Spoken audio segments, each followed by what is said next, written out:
Por principio me gustan esos lugares o esos momentos en los que la amistad y las ideas se dan la mano, y me hacía sentir que ese recorrido, esa línea roja de aquel primer encuentro en La Habana, siempre nos quedará La Habana, ha significado para nosotros, para nuestra amistad, una búsqueda que yo he seguido con admiración y que has tenido la generosidad de compartir. Muchas gracias por tus palabras. No quiero iniciar esta conversación sin hacer también explícita mi agradecimiento a Joan Guaita, a José Nadal, por su señor Cisco, por su interés, Isabella, por su participación en un proyecto que giraría en torno a la figura excelsa de Ramon Llull, ahora que se cumple su 8º centenario, y que de alguna manera con esta conferencia no quiero que sea una charla, la he preparado con un trabajo en mis ratos libres de Berlín. Soy profesor en la Humboldt y he querido darle un corte, una perspectiva que, sin tratar de forma exhaustiva ni directa la obra de Llull, pueda iluminar lo que aquí indica este título, que es Viajeros de la Fe y el Saber en el Medioevo.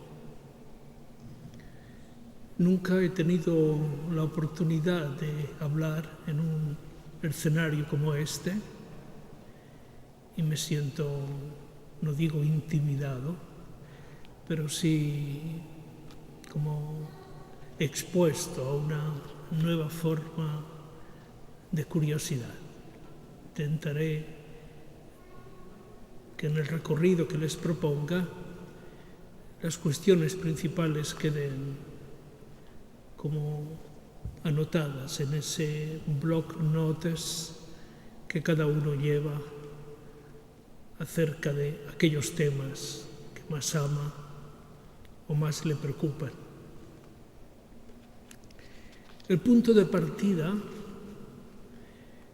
y he leído con mucha atención la amplia literatura que con ocasión del centenario se ha publicado en estos últimos meses. Mi intención no es la de un perfil, la de una especie de portrait de situación de la figura de Llull, simplemente porque no soy un experto en la cuestión y soy honesto con mis competencias. Pero sí que quiero situarles en un universo que ha tenido a lo largo de los últimos 50 años una revisión formidable, revisión que ha ampliado el espacio histórico, ha construido una nueva complejidad y lo ha transformado en un espacio definitivamente apasionante. Tenemos grandes deudas con la escuela francesa, fundamentalmente con l'École pratique de haute étude, en el que maestros medievalistas como Georges Duby y sobre todo el gran Le Goff, que murió el año pasado, dijeron que el medioevo no era una cuestión de góticos o románicos, sino que era algo inmensamente más complejo, y como el viejo Le Goff dejó como testamento de su vida ese pequeño libro que dice que todo lo que se ha dicho acerca del medioevo es insuficiente y cualquier perspectiva histórica podría decir que su alcance es prácticamente hasta principios del siglo XVIII.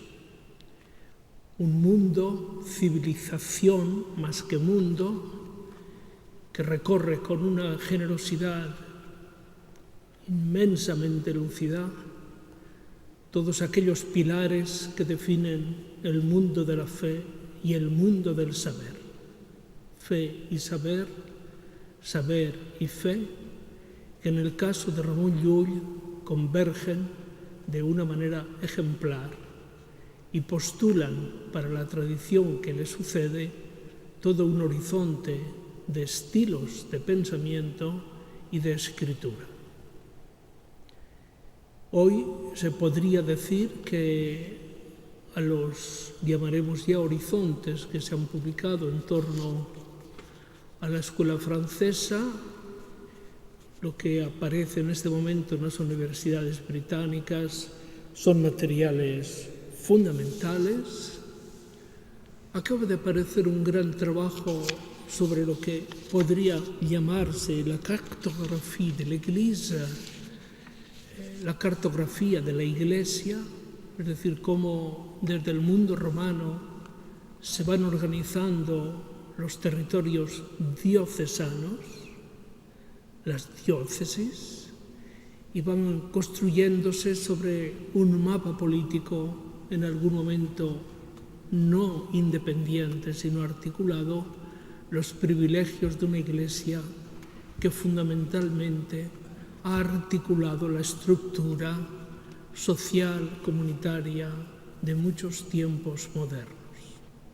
Y acabo de leer otra apasionante investigación de Mormont. Es un trabajo hecho dentro de la escuela alemana sobre las lecciones de la vida monástica, ese mundo de las grandes reformas monásticas de Cluny a Citeaux y que atravesarán la geografía espiritual hasta Bernardo de Clairvaux o las reformas posteriores que aparecerán incluso en el siglo XVII. La comunidad de Saint-Sulpice, los grandes monasterios alemanes de orillas del Rin, hacen que aparezca un medioevo tan cercano a nosotros porque, valga para ellos lo mismo que Steiner decía de los clásicos, son clásicos aquellos que en su contenido descubrimos las preguntas que a lo largo del tiempo se ha hecho la humanidad. Es lo que escribía Flaubert en L'Éducation sentimentale, cuando venía a decir que ces pages-là sont écrites quelquefois jusqu'à 25 fois. Algunas de estas páginas han sido escritas hasta 27 veces para que todo el que las lea se pare, haga pausa en las comas, respire los puntos y sienta que su historia sentimental es parte de la historia humana. Hoy estamos en un contexto absolutamente nuevo y pienso que ciudades como Mallorca, con una tradición y una historia, esta misma iglesia de Santa Eulàlia, solamente un referente para que probablemente ese centro de estudios medievales pudiera renovar no solamente cuestiones historiográficas, sino de perspectiva ejemplar. Volver a lo que podrían ser la vida de aquellos monasterios o de la Gran Cartuja, de Grenoble, era entrar definitivamente en experiencias que para una civilización más secularizada como la nuestra conllevaría problemas de muchas y de diversas dimensiones. Habría que ver también cómo en los últimos tiempos, desde el famosísimo estudio de Curtius sobre la literatura medieval, a los trabajos de Gilson en el departamento de Toronto, donde se crea uno de los centros principales de estudios medievales filosóficos, a otros momentos que hemos podido ver dispersos en la amplísima geografía contemporánea, me refiero a la geografía cultural, pueda perfectamente haber construido un mundo que está hoy más cerca de nosotros y que me atrevería a presentaros.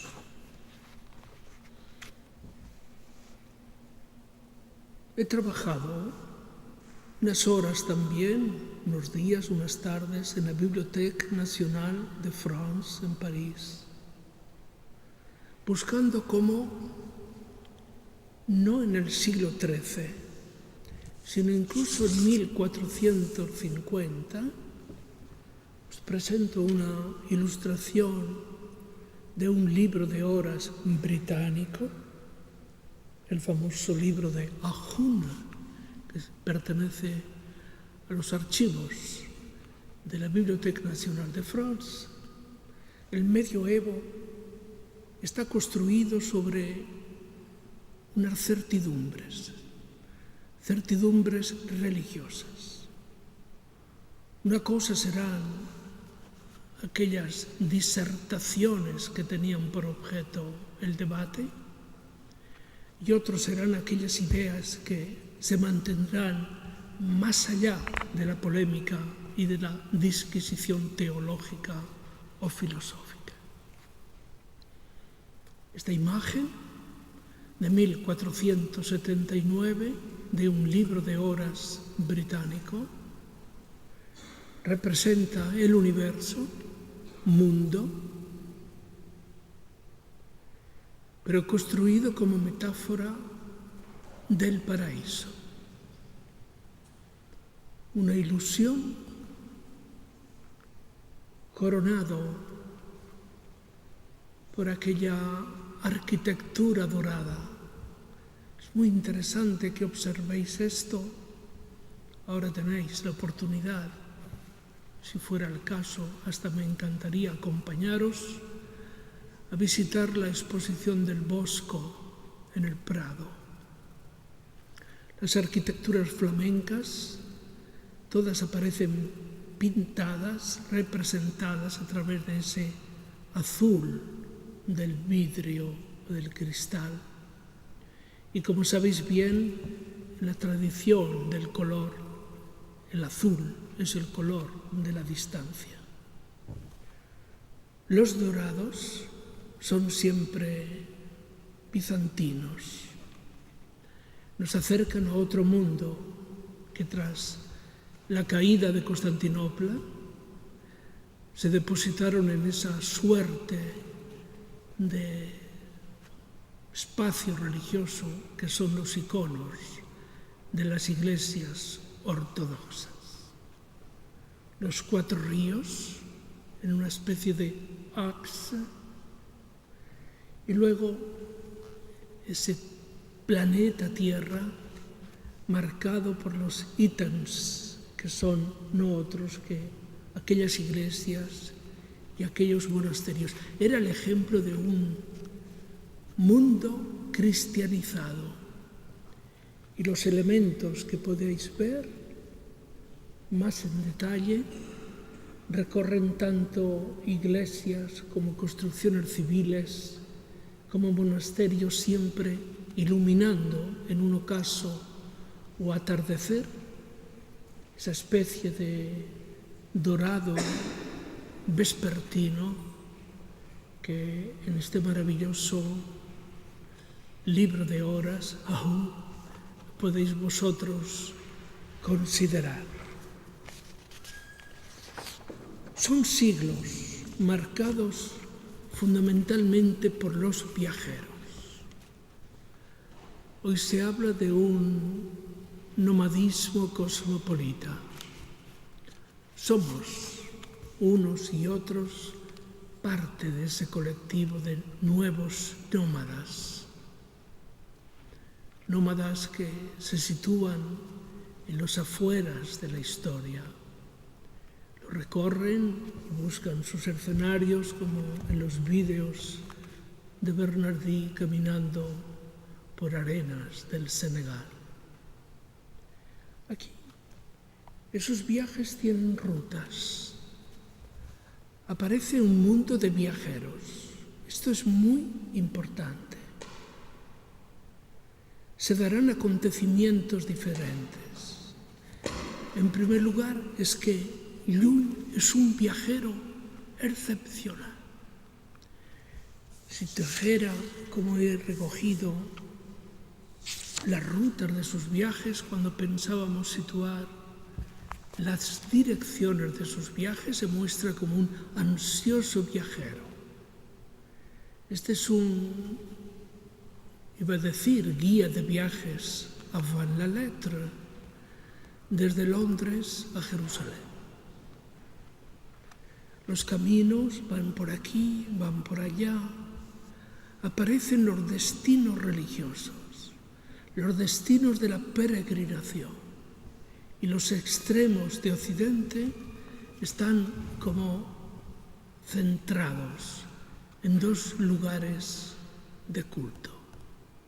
Al oriente, Jerusalén, al occidente, Compostela. Eran los extremos en los que una civilización pensaba su origen y posiblemente su destino. Finis terrae. Campus Stelle, que ponía en viaje a tantos peregrinos, peregrinatio, que caminan en esa dirección al encuentro de aquella verdad.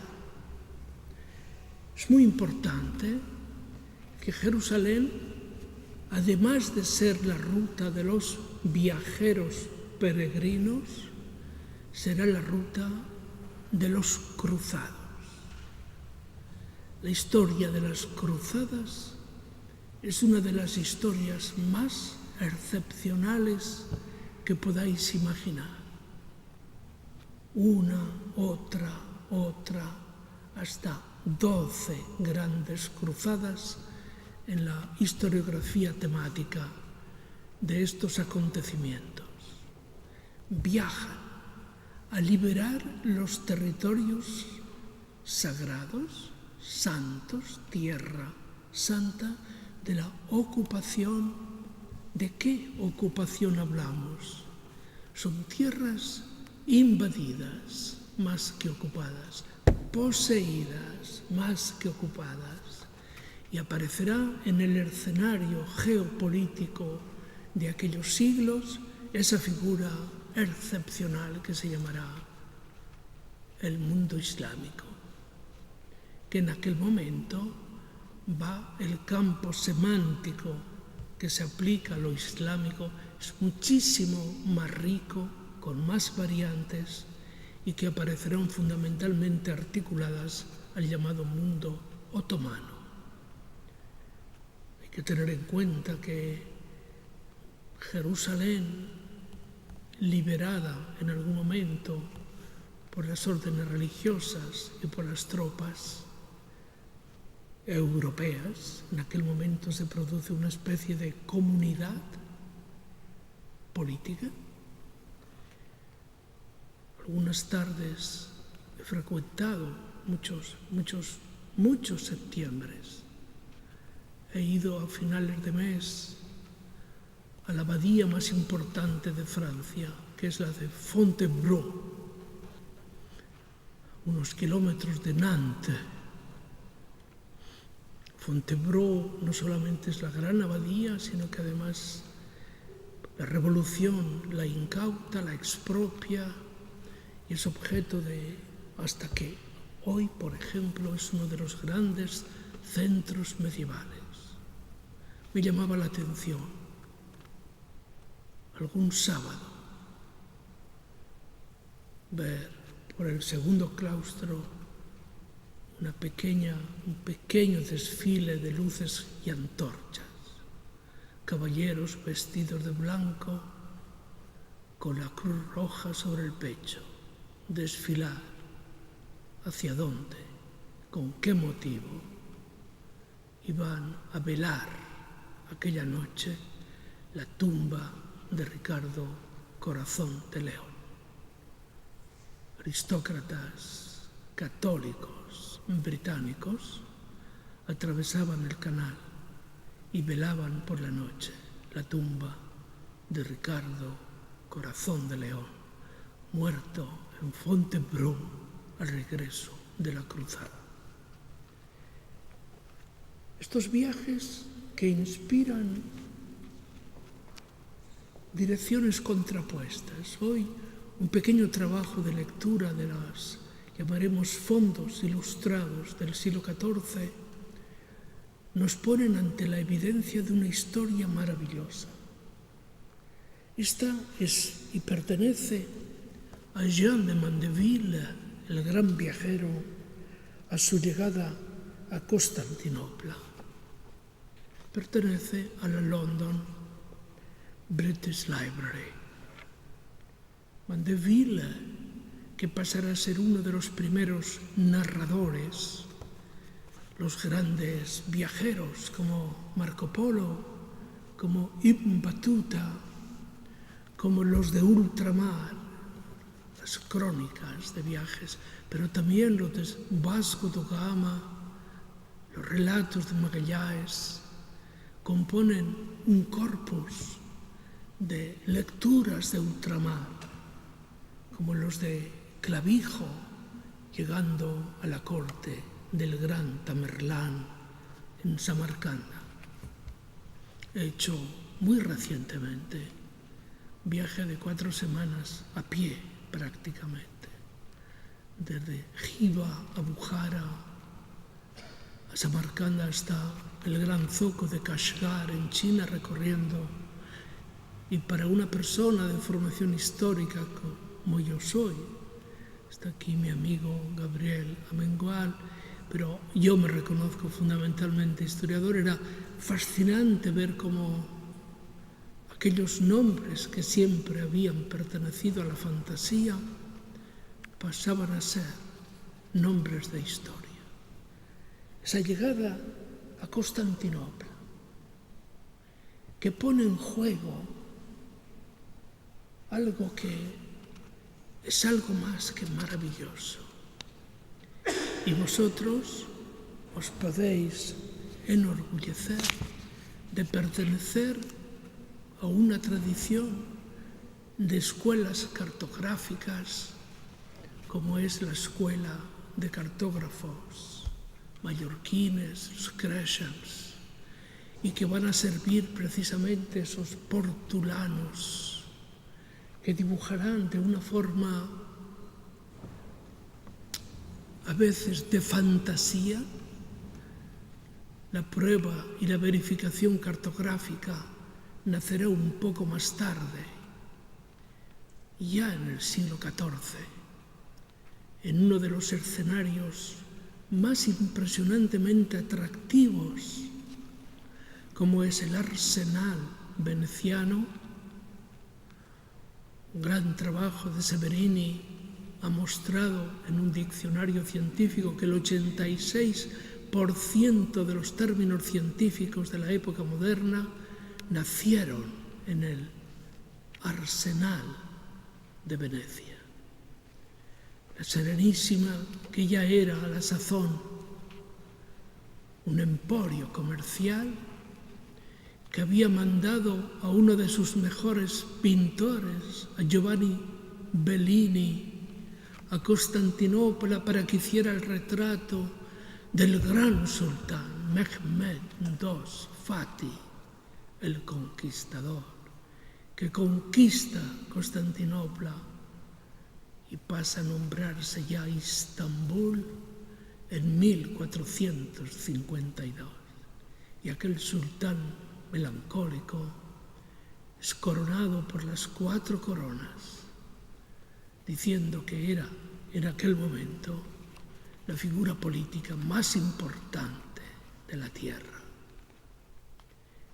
Esa Venecia astuta, inteligente, pragmática, negociadora, diplomática, construye sus redes de penetración cultural y sobre todo son sus cartógrafos los que van definiendo. Estamos en 1490 y falta todavía 60 años hasta que una persona loca, coleccionista extremo, curioso como ningún otro, Ortelius, en su laboratorio de Nuremberg, construye el primer atlas del mundo. Sin haber salido de Nuremberg, recibiendo toda la información que de ultramar, como en aquel Juan de la Cosa, donde el perfil de la costa occidental de la península se abría con una estructura de círculos que tanto anunciaban la distancia y la geometría lo consigue, como también el laberinto. Más allá, non plus ultra, habían recitado las columnas de Hércules.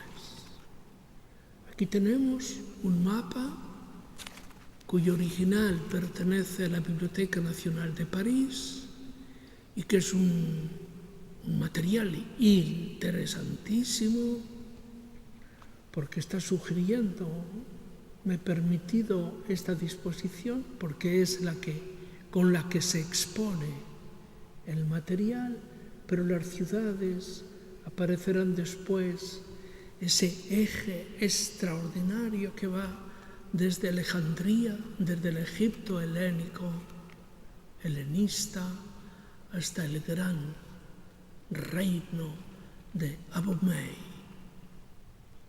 Yo le he dedicado muchos años a recorrer el eje horizontal de Dakar a Djibouti, y cuando llegas precisamente al reino de Abomey aparece ese mito donde las caravanas salían de Egipto, atravesaban el Sahel en diagonal, y es allí, todavía hoy, en Tombuctú, donde se encuentran una de las bibliotecas más afamadas y más reconocidas, y que en este momento son viajeros, cartógrafos, y un nivel cultural donde las primeras universidades, las que se sitúan en Padova, en la colina de Sainte-Geneviève, en París, anterior a la Sorbona, comenzarán a construir aquellos tripiums y quadripiums que en la vida monástica de los siglos VII, VIII y IX, y que pasan después a los grandes monasterios alemanes de la orilla del Rin, y que Umberto Eco quiso reconstruir elegantemente, es decir, desde una erudición incomparable. Aquel primer momento de recepción, aquel primer momento en el que las letras clásicas, los filósofos, los padres de la Iglesia, qué papel tan importante tuvo la patrística, y de todos ellos, un africano, padre de la Iglesia, Agustinus, Agustín de Hipona.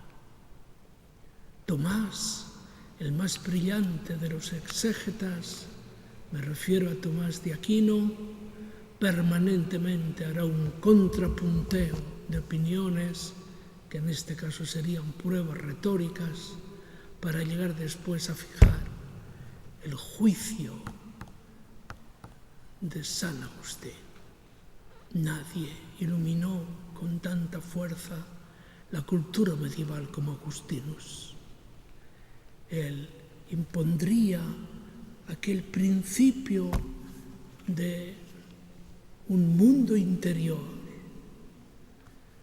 aquel referirse a quién es y quiénes somos en sus confesiones para decir simplemente aquello de nos interrogantes. ¿Quiénes somos nosotros los que hacemos o nos hacemos preguntas? Esa ansiedad frente al mundo, esa curiosidad frente al mundo que incluso la patrística corrigió de alguna forma y que más tarde en la Reforma luterana volverá a plantearse un gran debate sobre el estatuto de la curiosidad. En un reino como el de Aragón, es un reino, el de Jaime I, que conquista esta ciudad, que conquista otro reino, que fue el de Murcia, una verdadera república de las letras, Murcia, que se la da a su hija Violante como dote cuando casa con Alfonso X, rey de Castilla, y le hace firmar un protocolo político diciéndole: Murcia es la dote que doy a mi hija, tu esposa, pero no quiero ver en el Mediterráneo ni un solo barco con bandera de Castilla, ni un solo barco. El Mediterráneo fue reino de Aragón. Y cuando en la frontera sur, Orán, Túnez y Bahía, destinos de los viajes de Llull, como más tarde con Carlos V para la recuperación de la plaza de Orán, pero hasta ese momento Castilla no pisó el Mediterráneo. Jaime I, ¿por qué se construye una catedral tan impresionante como la que tiene esta ciudad, para que todo el que visite la isla desde lejos, da lontano, pueda decir que esta es una corte, es una ciudad poderosa, disuasiva? Ese Jaime II que entre Montpellier, la verdadera corte del rey, así lo fue, y que fue el reclamo para Llull, que tantas veces atravesó ese mar. Utilizaré exclusivamente las ilustraciones del Badische Landesbibliothek de Karlsruhe, que después de haber visto el facsímil que hicisteis desde Heidelberg me he acercado a ver. Y he tenido la suerte de poderlo, incluso tenerla en mis manos, sugiriéndome la bibliotecaria que usara unos guantes blancos. Le dije, of course, c'est normal. Yo, viajero, en esa especie de gran orquestada organización del viaje, gallardetes, fanfarras, triunfos militares, sobre el caballo y precedido, viajando frente en una condensadísima iconografía militar hacia un escenario en el que se confundirán las misiones. Como dice querido amigo y admirado Gallá, justamente las misiones de Llull. Unas serán doctrinarias, asumiendo en lo doctrinario también las polémicas tan establecidas dentro de la teología y la filosofía del siglo XIII. mi maestro Blumenberg, con el que me doctoré en la Universidad de Berlín, decía que todo arranca con aquella crisis del nominalismo. Nomina sunt, son nombres.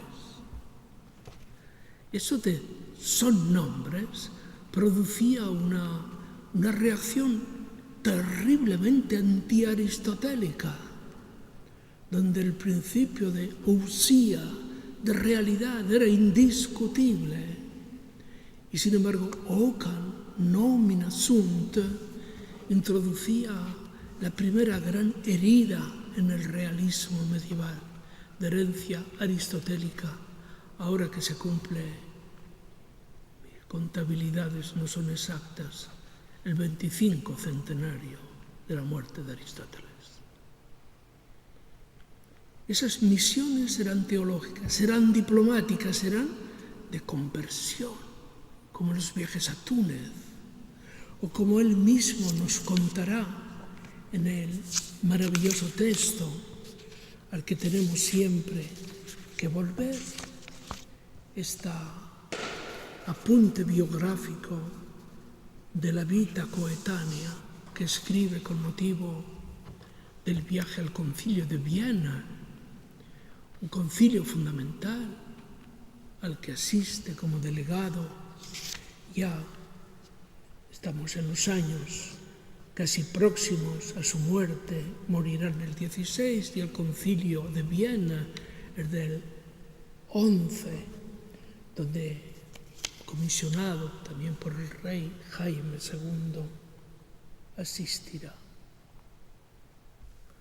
O esa maravillosa ilustración, siempre en Thomas Le Messieurs de 1336, donde esa columna que parece casi veneciana y que la podríamos identificar delante de la Biblioteca Marciana de Venecia, traerá por una parte, con ese primer plano, ese viaje, vela romana, Raimon Llull en el centro de la nave, acercándose con esas leyendas maravillosas al ejercicio de la conversión.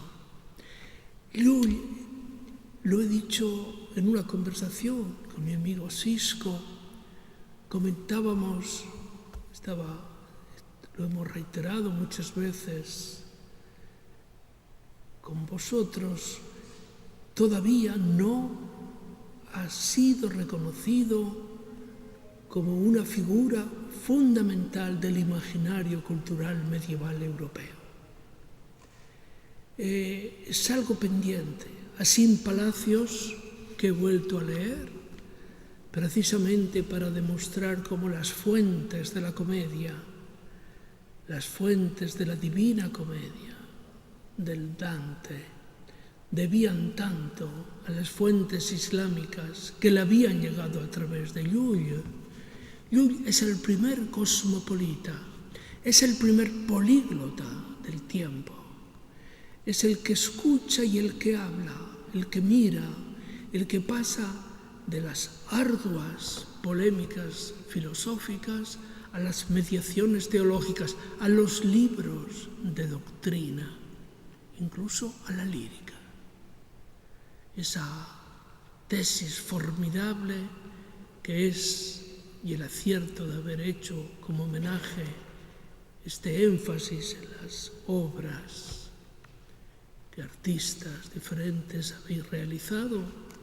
En esta iglesia tenemos la de mi amigo Bernardí Roche, introduciría precisamente como un elemento complementario que quizás de una manera más expresiva todavía es el Mesnier, después de sus conversaciones, en una lectura tan compleja, nos pone en esa especie de situación bizarra, casi próxima al hermetismo, donde un discurso es especularmente relacionado con el otro con el otro, como una especie de secuencias en las que se irán multiplicando precisamente fe y saber.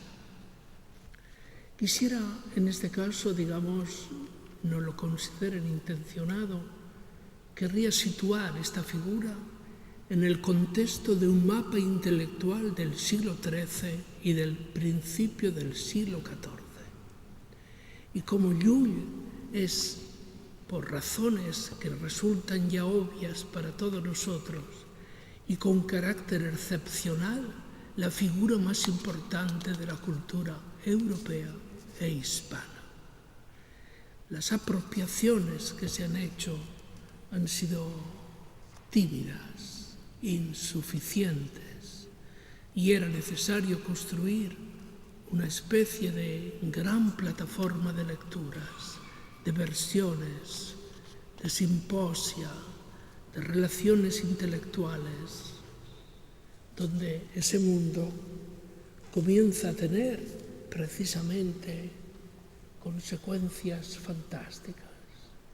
Ese diálogo que nos remite al diálogo en París, donde Llull dialoga con Mesnier, que luego será el inspirador del Código de Karlsruhe. Es tan graciosa, por decirlo así, la forma gráfica de resolver la discusión. Un Llull, digamos, apofántico, que habla, se expresa sin ningún tipo en el pequeño banco del centro, los argumentos, los libros, los manuscritos, el contrapunto del rojo de Llull contra el violeta de Messier, sus discursos. El debate parisino sabemos que centraba las periferias académicas, sobre todo Padova en aquel momento. Ya se daba el gran debate que llegará al siglo XV entre platonismo y aristotelismo. La aparición del platonismo en campo italiano a partir de Marsilio Ficino supera las polémicas a las que asiste y participa Llull. No tiene esa fuerza, pero llega justamente lecturas platónicas a través de los grandes textos islámicos, sobre todo las dos grandes corrientes, la de Avicena y Averroes. Avicena y Averroes viven la Córdoba del siglo XII junto a Maimónides, que lo supera en edad, pero que funcionan todos como una especie de...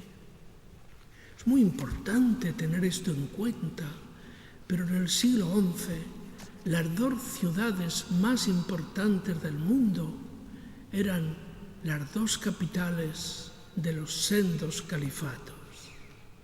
Bagdad, capital del califato abásida, y Córdoba, capital del califato omeya.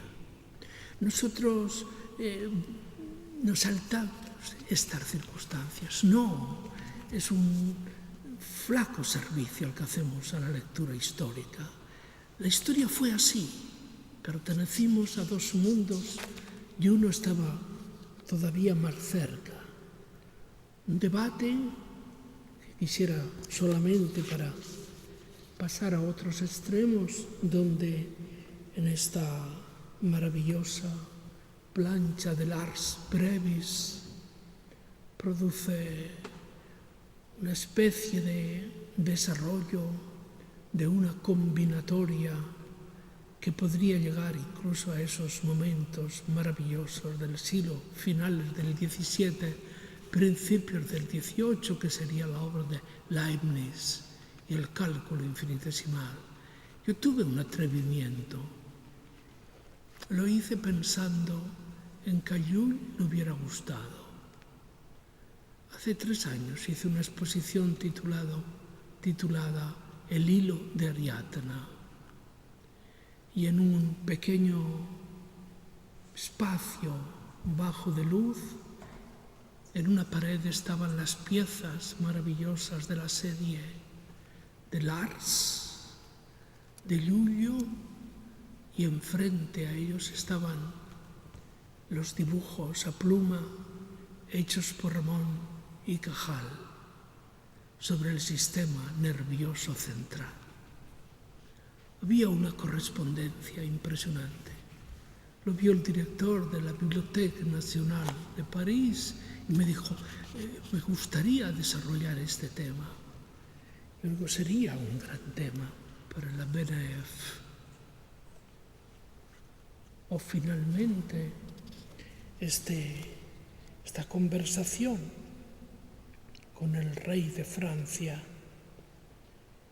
el árbol de filosofía y de amor que posiblemente inspiraría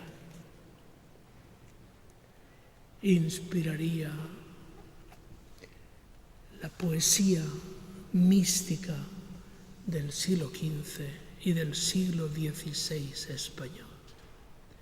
Vendrán después otros grandes poetas en lengua catalana como Ausiàs March, y fue traducido para el rey Felipe II el amante y el amado. Y ahora que se celebra el centenario del Bosco, os puedo recordar como pequeña circunstancia como él, sometido a la presión de una moralidad estricta, tenía delante de su lecho, en su cámara, dormitorio, la alegoría de los 7 pecados capitales del Bosco, pero sobre su mesa de noche como el libro de Je veux, el amante y el amado. Parece que esta era la causa por la que Felipe II padecía insomnio crónico. No podía conciliar el mundo del deseo con el del estricto deber de la ascesis. Tanto Schiller como Verdi pondrán aún Felipe II con voz de bajo recorrer las estancias del Escorial, cantando por la noche. Todos viajan, pero de todos me hago y me permito compartir con ustedes, considero a Llull como el mayor de esos viajeros. Se viaja con lenguas, era el mayor de los políglotas. Leía latín y escribía, lo hacía en mallorquín, escribía el árabe, esa especie de poliglosis que le permitía viajar por las tradiciones. Llega a construir su discurso que se ampara de los saberes que van por todas aquellas tradiciones del tardo siglo XIV. Él morirá en 1316. Una época que quiero mostraros aquellos que eran próximos a Llull. Una época en la que junto a Llull y a los cartógrafos de los Creixens en adelante había también esas figuras maravillosas como este astrolabio que pertenece al Museo Galileo Galilei de Firenze. Era el campo de la magia, tardó de separarse de la ciencia. Kepler o Copérnico, ¿qué eran? ¿Científicos o eran magos? Rodolfo II, el gran rey de Praga, reúne a todos los magos de Europa en 1640. Todos habitan el palacio de Ratchen. Imaginaros qué peligro. Todos los grandes magos. Pronto Newton hará que la cámara prohíba toda aproximación a la magia. E incluso se prohíben hasta los horóscopos. O comienzan los grandes inventos en la navegación, los grandes arsenales en aquel momento, no astilleros, los grandes arsenales, Génova, Venecia, Palma, Barcelona, las atarazanas de Valencia, Sevilla. El río llegaba hasta la puerta de las atarazanas reales. Más tarde, Ámsterdam, Rotterdam, Hamburg, comenzarán a pensar en que el hombre moderno se ha transformado en viajero. Comienzan a aparecer, además de los portulanos, comienzan a aparecer otros escenarios. Y lo que se llamará entonces los escenarios de ultramar. Comenzarán a domesticarse las conquistas. Traigo esta ilustración que me parece maravillosa de los preparativos para la conquista de Túnez. No hay verificación empírica de aquella arquitectura, pero de lo que se habla es fundamentalmente de una operación. Es lo que se llamó entonces las arquitecturas inventadas, o este detalle con los blues de la tienda ilustrados con la flor de lis. La conquista se dirige bajo la dirección del rey de Francia. Pero también habrá otros lugares. Este lugar maravilloso que se encuentra, como sabéis vosotros, también en la Library, que es la conquista de Constantinopla. El imaginario cultural viajaba a través precisamente de todas estas iconografías que tuvieron lugar especial en los retablos ingleses del siglo XIII. El más importante es de la Catedral de Exeter. Mi hijo, que se ha formado en ese campo de la cartografía, le dedica un capítulo de su tesis doctoral a ese gran retablo de la Catedral de Exeter. Están apareciendo, pero así como hay viajeros que viajan hacia los nuevos escenarios, así también querría hablaros de algo maravillosamente nuevo, que aparece a partir de principios del siglo XIV, pero recogiendo temas del siglo VIII. El monje, en este caso estamos ante la ilustración fundamentalmente de un Jerónimos, se encuentra en la biblioteca Medicea de Laurentinum de Firenze. Van a aparecer los estudiolos, el monje eclesiástico, ¿no?, que se incorpora en su estudiolo. Observar que nos encontramos con una pieza prácticamente del siglo VIII que evolucionará. Tengo un ensayo dedicado a los estudiolos del siglo XIV, y creía que era oportuno mostraros este maravilloso San Jerónimo en su estudio. Cuidado, porque van a aparecer ilustradas las primeras bibliotecas. Se está construyendo el mundo privado de un lector ilustrado. Y muy pronto descubriremos qué libros son los que lee. Pero quiero que os fijéis sobre ese tapete verde típicamente flamenco, el pequeño atril, un libro de volumen abultado, el reloj de arena a vuestra derecha, el Sic Transit Gloria y algunos pequeños instrumentos de geometría.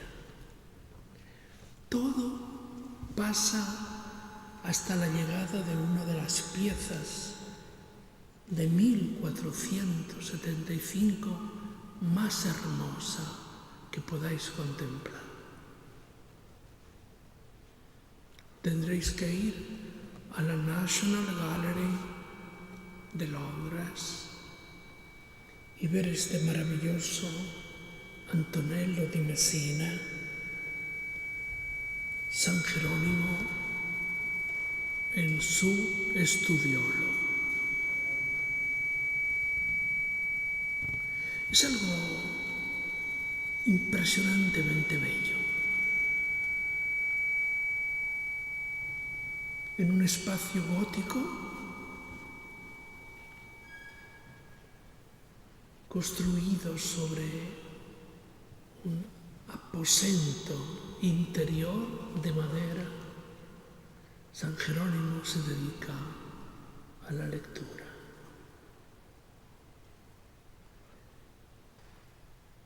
Las perspectivas laterales nos conducen a un paisaje, una ostentación de los arcos del claustro y arriba la transparencia del cielo a través de las dos ventanas. Sorprendentemente, Messina, Antonello, da nivel de principio a los rojos. Está dominado por los rojos,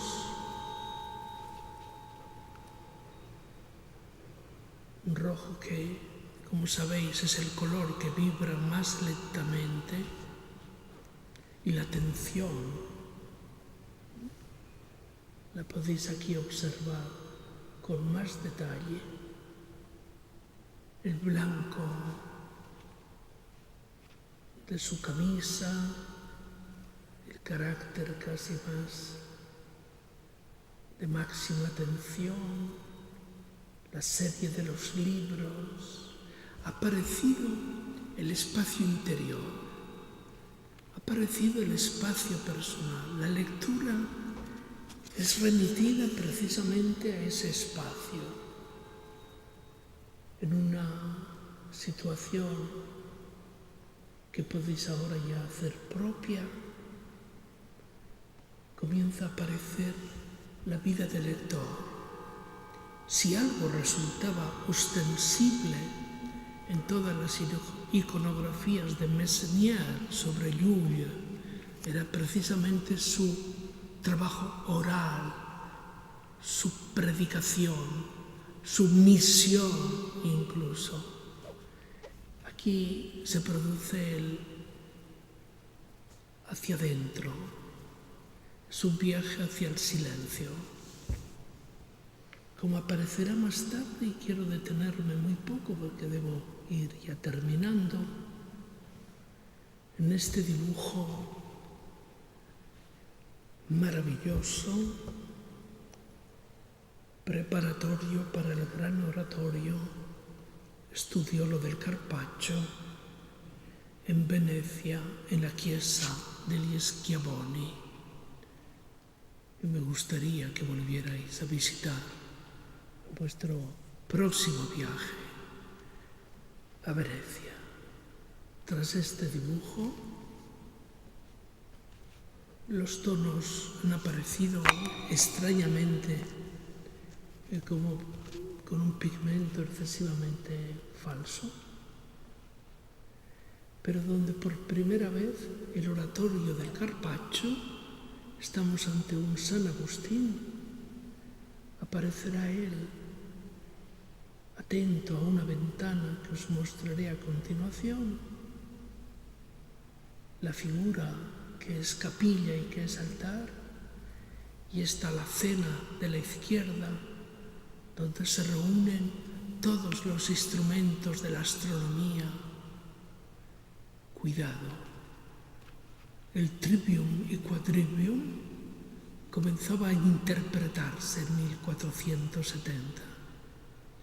L'Arsenale ya era el lugar de descubrimiento científico más importante. I discorsi de Due Mondi de Galileo Galilei había sido escrito en Venecia. Venecia es realmente la academia de las ciencias europeas. Astronomía y geometría comienzan a mostrarse.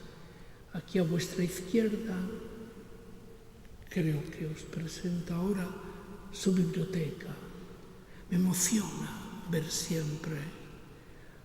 Manfredo Tafuri escribió un famoso texto exploratorio sobre lo que pudo haber leído coleccionado.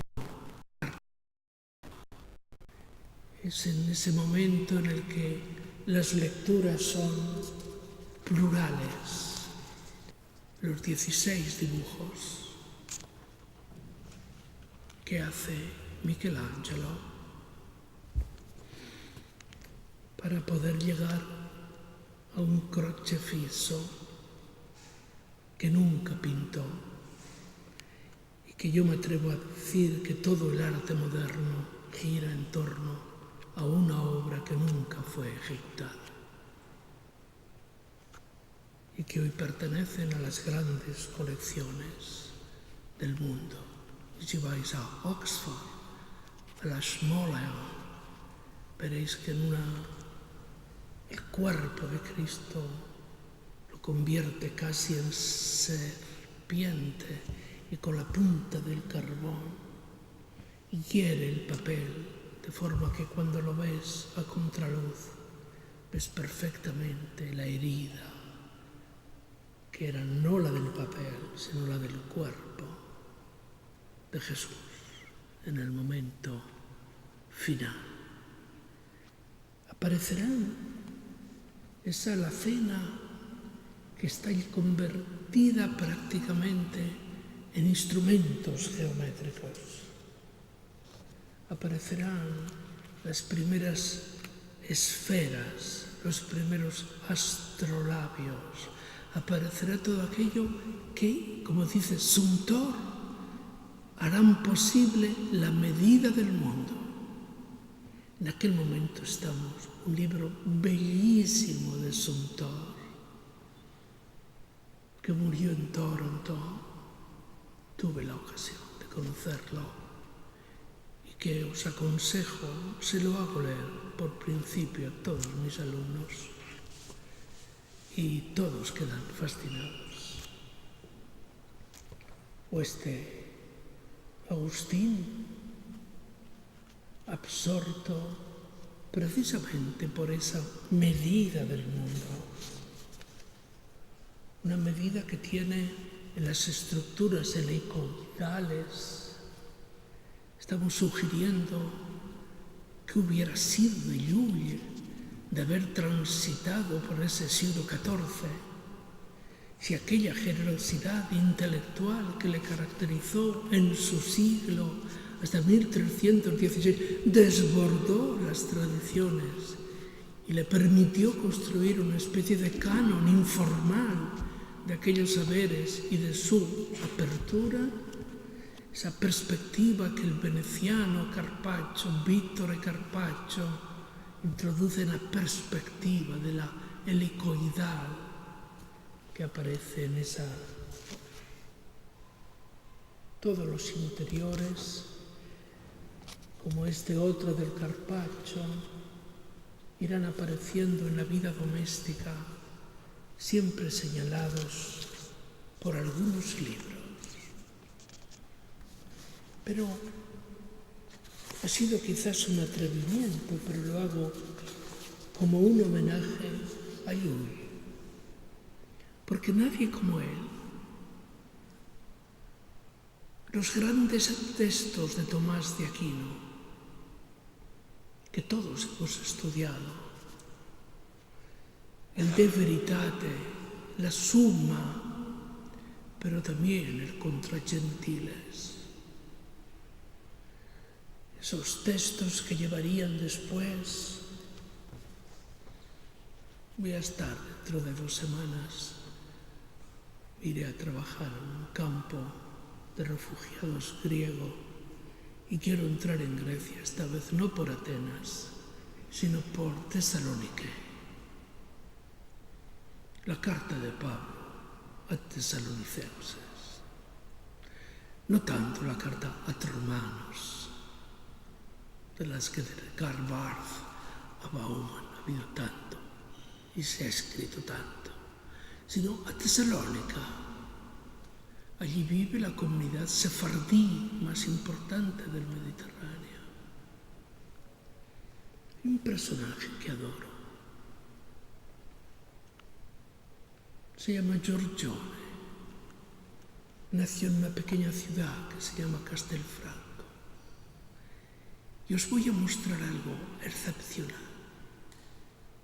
Muy joven, en una casa particular de Castelfranco, en el Véneto, pinta este friso, donde astronomía, astrología, teología, filosofía, literatura, artes conviven. Os podría ir señalando, no tengo un puntero, las formas con las que se tratan los órdenes celestiales. Arriba la iconografía de los sabios, autoridad que lo protege. Las otras estructuras y los compases. Ahora hablaré de compases. Todo ese mundo en seco, porque no es objeto de ninguna pintura, es en seco, como se dice, y que hoy produce verdadera fascinación. Estamos en torno a 1506, 1507, y él, que procede de una convivencia de las 3 religiones, de las 3 religiones del libro, se permite articular precisamente esto, esa secuencia de artes y ciencias, el espacio particular que da la música. Sobre ese tema he escrito también un pequeño ensayo. Luego, si a alguien le interesa, con muchísimo gusto os puedo. O esta página del heraldismo que veis en la parte superior a vuestra izquierda, o esta página de las artes, ese principio lulliano de la universalidad de las artes, ese rol, papel, quitémoslo de rol, ese papel que el arte juega en la construcción del universo simbólico de una época, de una cultura, ese importantísimo trabajo del arte. Seminario que estoy haciendo en Berlín, lo hago sobre el gran texto de Blumenberg, mi maestro, sobre mitos and Arbeit. Traduciría por el trabajo del mito, o el mito trabajando, como sirve para construir las constelaciones de nuestros universos. Esa maravillosa laúd del siglo XIV que todavía escuchar podéis escuchar hasta llegar a Monteverdi. Esa laúd que hace función de bajo en los, llamaremos, motivos líricos de Monteverdi. Pero hay algo más que me emociona y lo planteo como un homenaje a Llull. Llull en la tradición moderna. Cuando vayáis a Viena, al Kunsthistorisches Museum, visitar este portentoso cuadro llamado Los tres filósofos. Estamos en 1504-6 y el Giorgione pinta este maravilloso cuadro. Siempre me emociona verlo.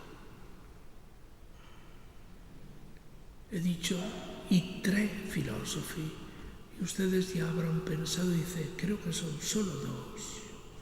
No, son solo tres, solo que uno es muy joven. Mirad el paisaje.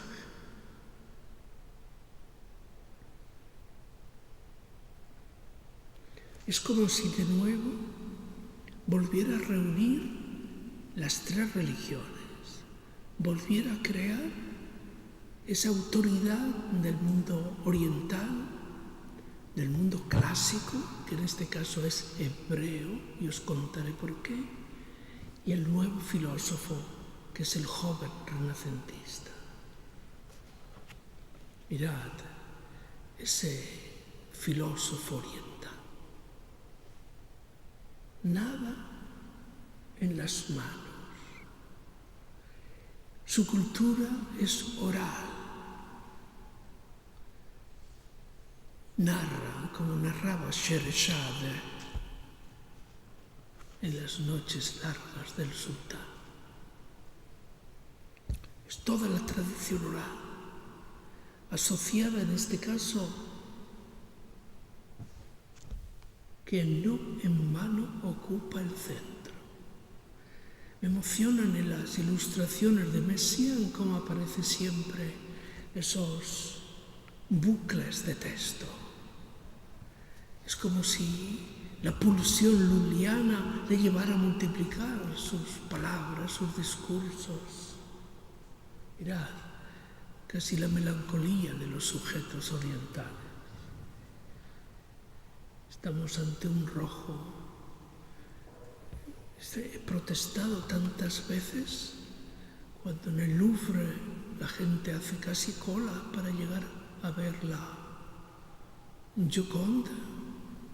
La gente ha visto la Gioconda, se da por satisfecha y ya sigue. Yo me pongo allí de parapeto para decirle, por favor, madame, monsieur, que vous en prie. Es el concierto campestre del Giorgione, por favor, véanlo. La Giorgione han quitado, al colocar así la Gioconda nadie ve el concierto campestre. Siempre, a veces me permito una hora, siempre consigo 8 o 10 personas a las que le puedo explicar el concierto campestre. Y realmente maravilloso, maravillosísimo. Fijaros, la cultura islámica, la cultura hebrea, cuidado. Giorgione, que ha nacido en Castelfranco, pinta en Venecia. Venecia en la que hay un importantísimo gueto. Un gueto no solo de comerciantes, que llegará después al mercader de Shakespeare. No, hay sabios hebreos que traen manos. Ahí lo ves. Textos astrológicos basados a lo mejor por alguna página de Euclides. Es portentoso lo que hace Giorgione. Desafiar, como Llull desafió siempre precisamente la llamaremos relación entre las tradiciones. Es muy hermoso.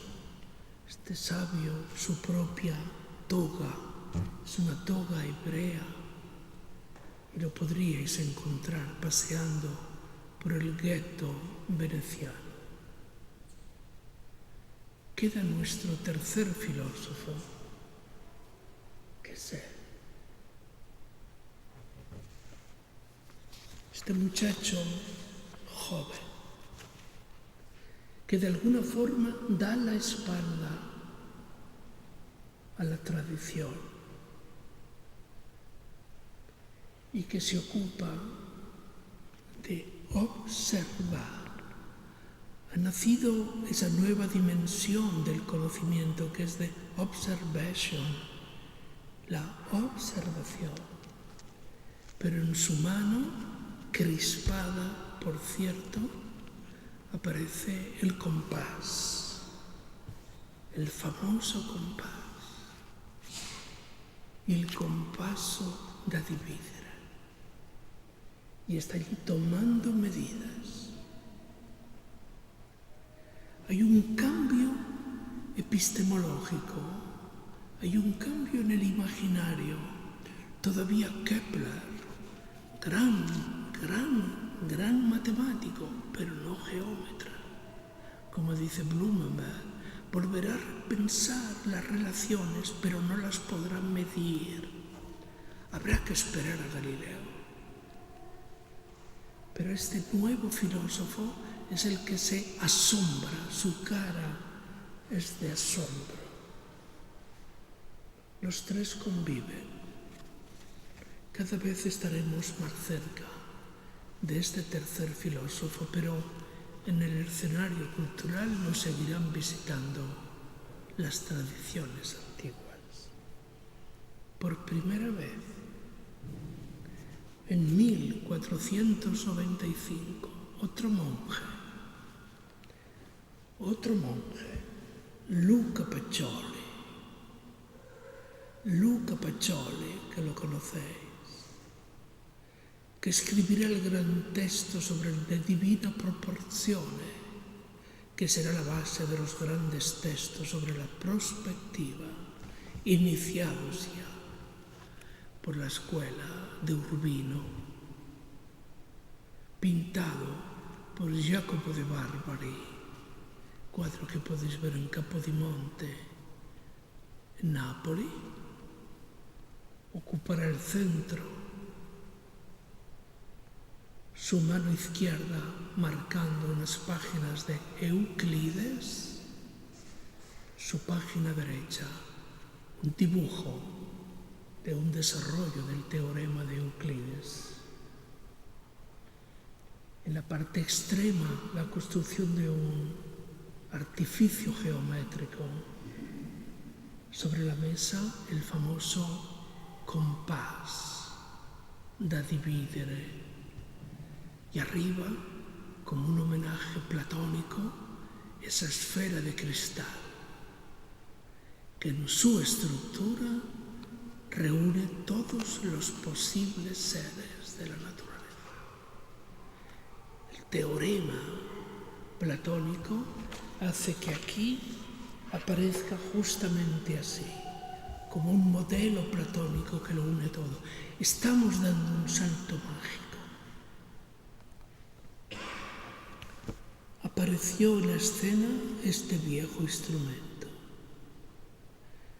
La foto que os traigo, la imagen que os traigo, no es otra que la del más famoso de los compases, el que perteneció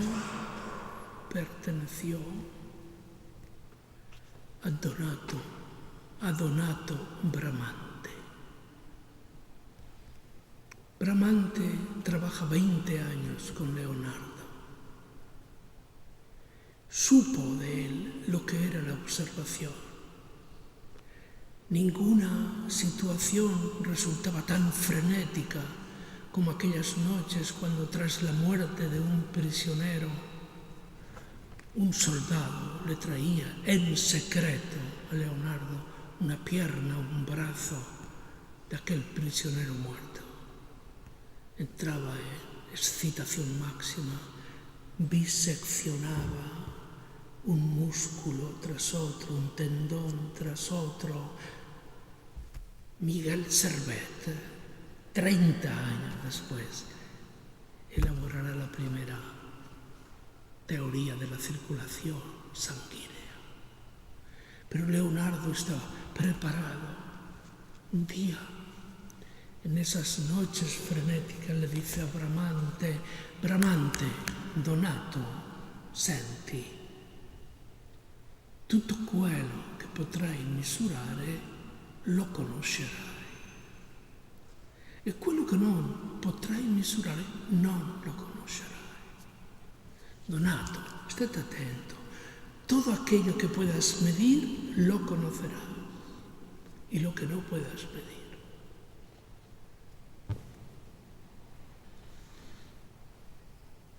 Cuando llega a Roma, lleva una gran capa negra, Donato Bramante, que se incorpora a las obras de la gran rotonda del Vaticano, capa negra, al cinto, así se describe este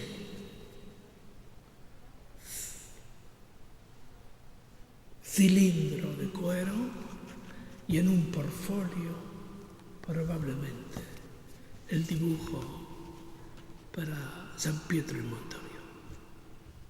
Así llega olímpico, Donato. He escrito una cosa también sobre esta entrada de Donato a Roma. Hay un momento en el que fe y ciencia se encuentran. Esa convergencia es muy importante. Hasta los años 1557, la Reforma generó suspicacias. El caso Galilei fue el más cuestionado. Borromeo tiene con Galileo Galilei una larga conversación, generosa conversación, que luego sirvió de base para el gran texto de Bertolt Brecht, Galileo Galilei. Se conviven,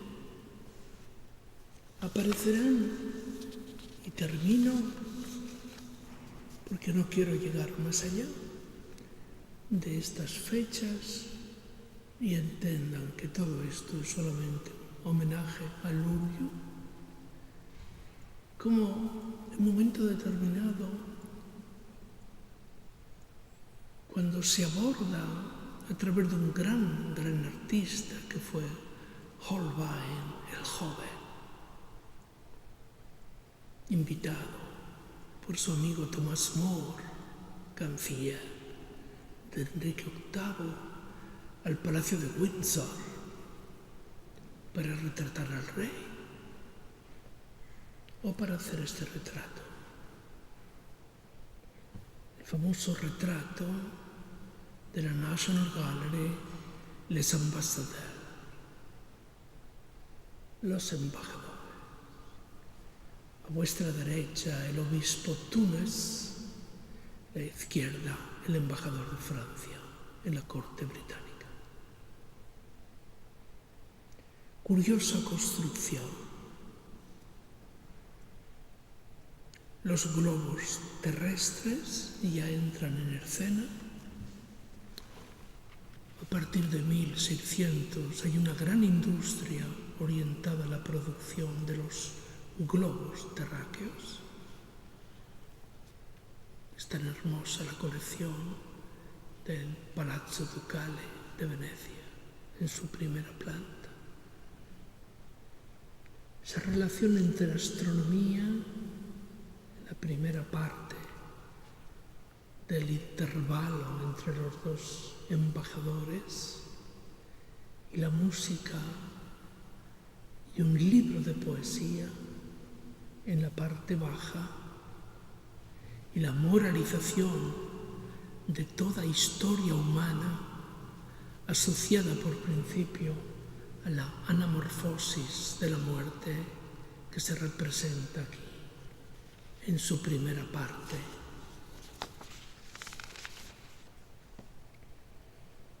Lo reúne todo.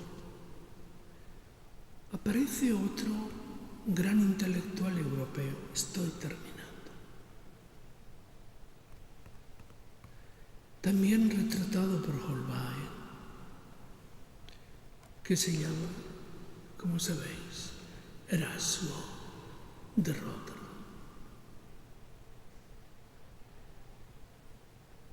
Posiblemente el más bello retrato de principios del siglo XVI. Hermosísimo.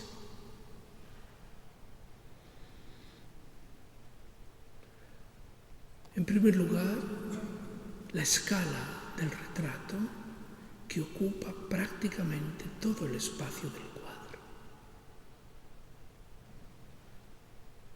Un Erasmo intelectualizado. Era el humanista más importante en 1516. Lo honra con aquellas pieles, esa piel importante, de gran calidad. No ha tenido restauración, es un cuadro prodigioso.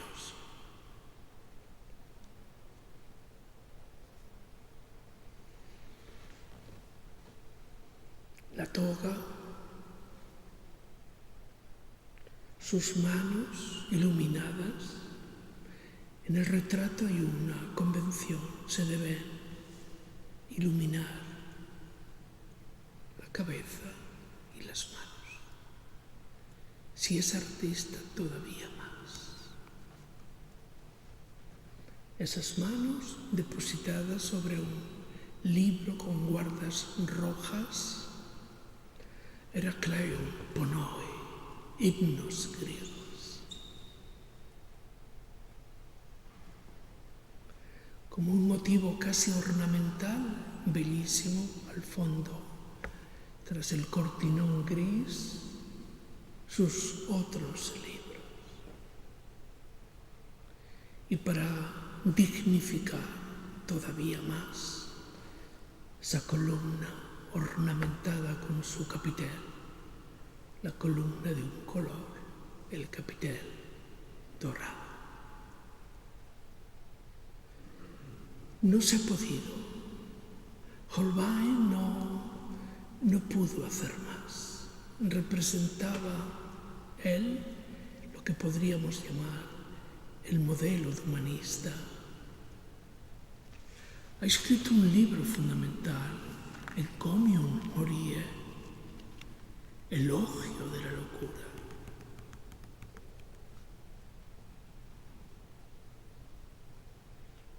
Ha escrito de Edificazione Cristiana, el gran libro que fue muy respetado por los luteranos y que sirvió de pendant a los grandes libros de la mística renana.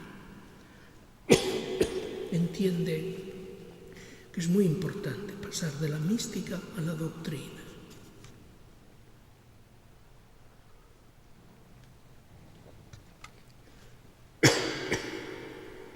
Termino. Tiene un amigo.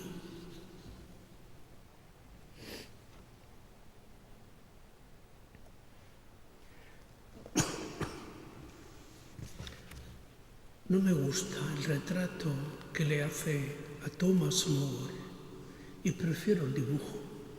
Nunca me ha gustado el cuadro.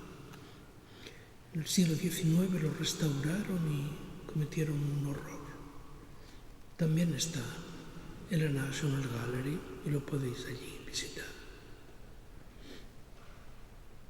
Pinta More, canciller, como un iluminado. En Los viajeros del siglo XIII, Llull también era un iluminado. Aquel año, hoy se cumplen 5 siglos, 1516, 18 siglos de llull, 5 siglos de amor, aparece en Louvain, en los países flamencos. No digáis Bélgica, porque hasta entonces Bélgica no existía. Aparece ese libro que se llama Utopía, y que revoluciona toda la literatura sobre el argumento. En el mundo antiguo hubo Arcadias, islas afortunadas, y siempre que se quería representar los sueños, o siempre que se quería representar lo utópico, los sueños se depositaban sobre islas lejanas. Y en la iconografía posterior ya se encargaron los ilustradores de rodear aquellas islas de dragones cada vez más impíos. Nadie pudo llegar allá. Por lo tanto, nunca hubo contenidos fidedignos de la utopía. Aquí ocurre algo extraño. Al puerto llega una nave. Esta es la ilustración original de Louvain, donde baja caballero y ante la curiosidad de los habitantes de la ciudad le preguntan: ¿y usted quién es? Dice: yo me llamo Rafael Itlodeus. ¿Y de dónde viene? Responde: vengo de la isla Utopía. Se produce un pánico. Por primera vez en la historia aparece alguien que dice venir de la isla Utopía. Y así como Marco Polo, las comadres venecianas no hacían más que decirle: raccontaci, raccontaci, Marco, y casi todo lo que contaba era, como se dice, de fantasía. Ahora las cosas van en serio. Capítulo 2. El primer capítulo es de camuflaje. Capítulo 2. ¿Y cómo se vive en utopía? Y dice lo primero: en utopía se trabaja muchísimo. ¿Cómo? En utopía se trabaja. Habíamos confundido durante siglos utopía y paraíso.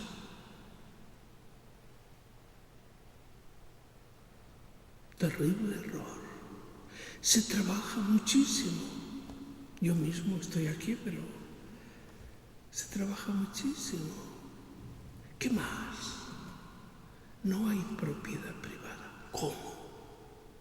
No hay propiedad privada. Pero si esta es una idea del siglo XIX, bueno, en el antiguo cristianismo también aparecían ideas de este tipo, cuando la comunidad,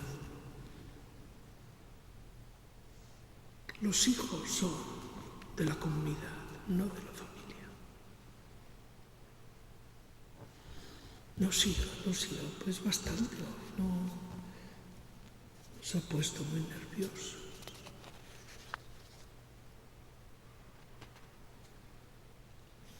More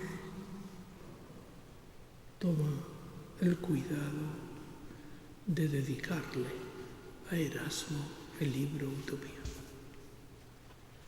Está dedicado a Erasmo.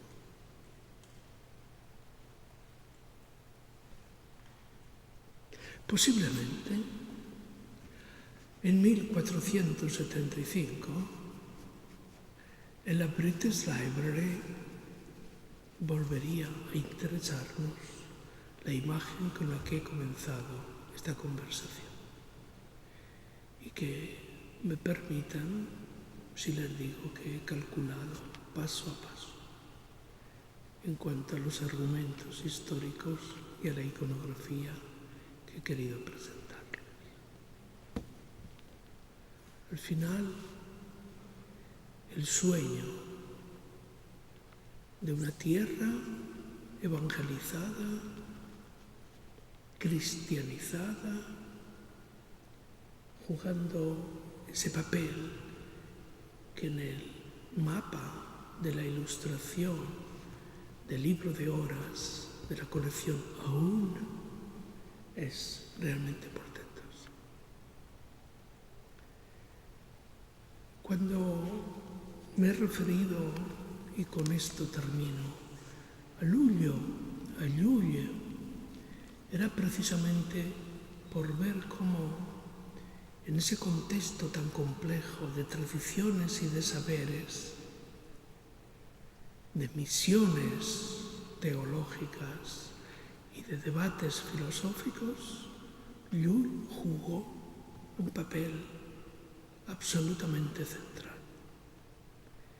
Y que hoy nosotros, a través de este programa, de las exposiciones que habéis organizado por parte del Bisbat de Mallorca, las instituciones y los amigos que antes he citado, me sumo yo también con esta reflexión a vuestro interés y a vuestra, llamaremos, reivindicación de la ejemplaridad de un pensador que viajó amparándose en la fe y en el saber.